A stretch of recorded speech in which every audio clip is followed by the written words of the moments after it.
Championship has a reputation as an exciting, unpredictable division. This year the outcome seems even more uncertain than usual.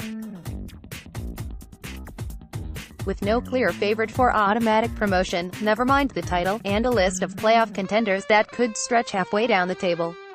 The potential excitement only increases when you factor in the reams of talent that will be both on the field and in the dugout of English football's second tier.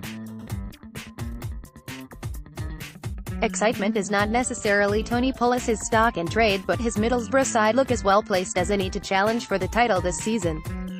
Having signed on at the Riverside last December, Pulis steered Borough to the playoffs with 11 wins from 22 matches. The majority of that side remains intact, including the explosive Adama Traore, who finally looked like delivering on his potential under Pulis' direction. A release clause in the Spaniard's contract means it will be an anxious wait to the transfer deadline, however. With two astute additions in the shape of Bristol City's towering centre-half Aidan Flint and Paddy McNair, the one success in Sunderland's brutal relegation season, Borough may have had a mixed pre-season, but look to have the most complete squad in the division and the most experienced coach. Last season Wolverhampton Wanderers rewrote the rulebook by bringing Champions League quality to the Championship and, as a result, earning promotion at a canter. The team most closely fitting the template of doing a Wolves this summer has been Nottingham Forest. Bankrolled by Greek shipping magnate Evangelos Marinakis, Forest have spent over £25 million on players, including two prospects from Benfica in midfielder João Carvalho and winger Diogo Goncalves. Will they be the next Ruben Neves and Diogo Jota? Maybe, but even if they are not, Forest can still look for goals from other new signings: 30-year-old Algerian international Hilal Soudani and the tried-and-tested Lewis Grabban. Forest beat Bournemouth in pre-season and Malaga too, and expectation is high for Aider Karanka's team. Keeping everyone happy in a substantial squad, however, is one potential blot on the landscape. Stoke City are another club who have spent like they mean it. The Potters were relegated from the Premier League in 19th place, but with a squad full of top-flight experience. They've kept hold of most of it, losing only Jordan Shaqiri and Ramadan Sobhi to date, and have tied linchpin Joe Allen down on new terms till 2022. Owner Peter Coates has also recruited Gary Rowett, who jumped ship from Derby. Their player signings, Tom Spanakaphobia and James McLean, all tick the Premier League experience box too. It feels like a classic Stoke squad, except they will be playing one tier lower. The Potters have set out their stall and there's no place to hide, not least for the regarded Rowett. João Carvalho is a key signing for Nottingham Forest. Photographed Sam Tebbit, frozen in motion, Rex Shutterstock going about their business more quietly have been Darren Moore's West Bromwich Albion. After almost pulling off escape from relegation last season, the local hero was given the job full-time only to promptly lose goalkeeper Ben Foster and key centre-half Johnny Evans. But Moore has steadied things since. Foster was replaced with Sam Johnston, who impressed on loan at Aston Villa last season, and Kyle Bartley was brought in from Swansea at centre-half. Moore may lose more players yet, from Solomon Rondon to Craig Dawson, but still has a strong squad at his disposal. West Brom went unbeaten in pre-season, and if they can carry that form into the new season, not a small ask with an inexperienced manager, they have as good a chance as anyone. Playoff contenders: it's in this bracket that the really interesting stuff is going on. Marcelo Bielsa, El Loco, the man who inspired Pep Guardiola and shattered the physical limits of any number of players with his intensive pressing style, has landed at Elland Road. The Argentinian has started cautiously at Leeds United, introducing a back three during pre-season but persisting with much of last year's squad and completing only the championship-tested permanent signings of Barry Douglas and Patrick Bamford to date. The loans of Chelsea midfielder Lewis Baker and winger Jack Harrison from Manchester City have the potential to be exciting, but with cynicism hanging in the air after a disappointing 2017-18, Bielsa still has to earn the trust of the crowd. The project could explode into either greatness or infamy, but there's no doubting Leeds will be a team to watch. Leeds United's new manager Marcelo Bielsa poses for a photo with a fan. Photographed Simon Davies. Pro Sports. Rex Shutter shocked down the M1 in the Championship's second most glamorous managerial appointment has been shaking things up at Derby County. Frank Lampard's first job in management tasks him with refreshing the perennial playoff candidates after another promising season ended in disappointment. Lampard's emphasis has been on hard work, regularly extolling the efforts of his players in pre-season, and starting to rejuvenate an aging squad.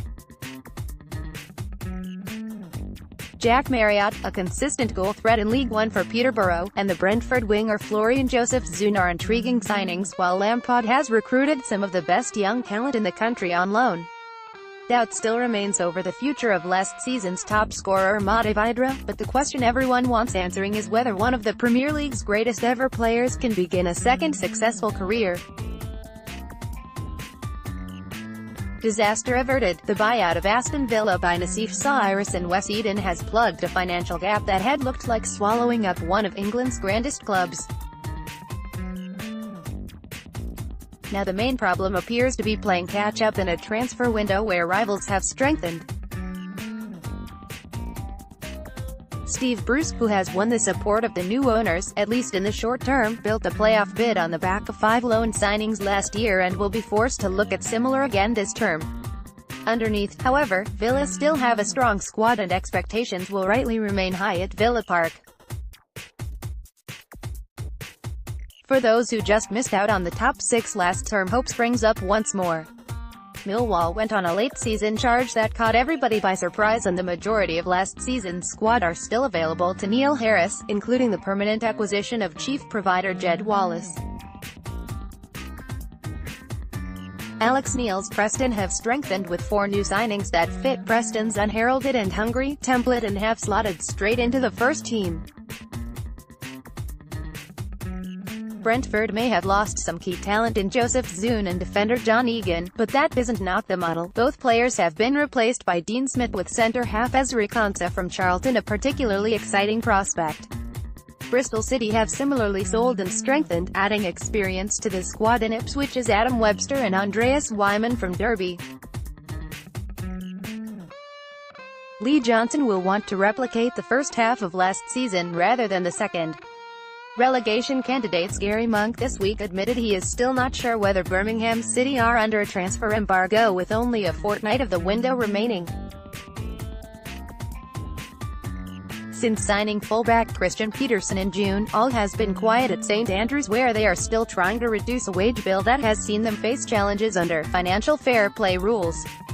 This is not a great atmosphere under which to begin a new campaign, especially for a Blues side that only just escaped relegation last season.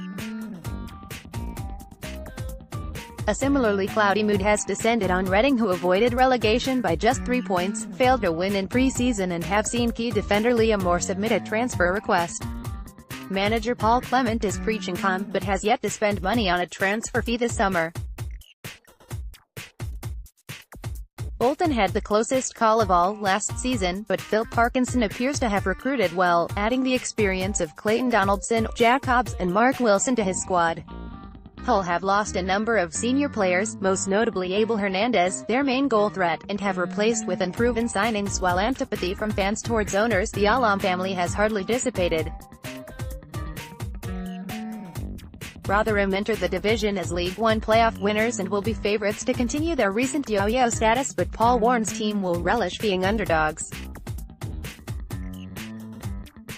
3 players to watch: Mason Mount, Derby County with the title of Golden Player at the European Under-19 Championships last summer, followed by 14 goals in the Eredivisie for Vitesse Arnhem. Mount had a sparkling reputation even before he signed up to play under Frank Lampard. Now the manager has a chance to develop a player whose prodigious talents as a box-to-box midfielder match his own. Mason Mount in action for Derby against Wolves in pre-season. Photograph: Andy Clark, Rex Shutter shock Harvey Barnes, West Brom another young English midfield talent. Barnes won the Golden Boot at last year's Toulon tournament. He scored 5 times on loan at Barnsley last year before being recalled to parent club Leicester, where he shone in FA Cup cameos and made 3 Premier League appearances. Both creative and strong on the ball, a berth on the left of midfield for the Baggies should provide the best platform yet for his talents. Asa, Bristol City. This 24-year-old striker has taken a very different career path to Mountain Barnes.